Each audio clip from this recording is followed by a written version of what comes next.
எம்ஜிஆர் காலத்திலிருந்து தொடர்ச்சியா பயணப்படுறாரு. அதுக்கப்புறம் வந்து ஜெயலலிதாவுடைய மிகப்பெரிய விசுவாசியாக கருதப்படக்கூடியவர் செங்கோட்டையன். அளவுக்கு ஜெயலலிதா அவர்கள் மீது மிகப்பெரிய விசுவாசம் கொண்டவர். ஜெயலலிதா விசுவாசம் தாண்டி அந்த பகுதியில மக்கள் செல்வாக்கு கொண்டவர். அதிமுக தவிர்க்க முடியாத ஒரு ஆளாக அவர் இருக்கார். அப்ப அப்படிப்பட்ட ஒருத்தர் தாவேகாவை வெல்ல வைப்பதற்கோ இல்ல விஜயை வந்து வலு சேர்ப்பதற்கோ ஒரு கூட்டணியை உருவாக்கி ஒரு கட்சியை உருவாக்கி ஒரு இயக்கத்தை உருவாக்கி அதிமுக பிரிச்சுக்கிட்டு அங்க போய் சேருவார் அப்படின்னா வாய்ப்பே கிடையாது. முழுக்க முழுக்க சுய நலம்.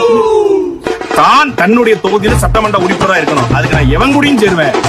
அதாவது வெளியே உதைக்கப்பட்ட கிறிஸ்டப்பாக்களையும் வெளியிருந்து விரட்டப்பட்ட பிசிறுகளையும் கட்சியில இணைத்து அதை வைத்துதான் அரசியல் செய்ய வேண்டிய இடத்துல தாவேகா இருக்கு அப்படிங்கிறதான் இதன் மூலமாக நம்ம சொல்ல வர செய்யும். செங்கோட்டையனுக்கு குறைந்தபட்ச இந்த மேடை தமிழ் நூல்களை அது தெரியவே மக்கள் மொழி என்னன்னு தெரியாது, மக்கள் பிரச்சனை என்ன தெரியாது. கோபிச்செட்டி பாளையத்தை தாண்டி ஈரோடு மாவட்டத்தை தாண்டி அவருக்கு எந்த அரசியல்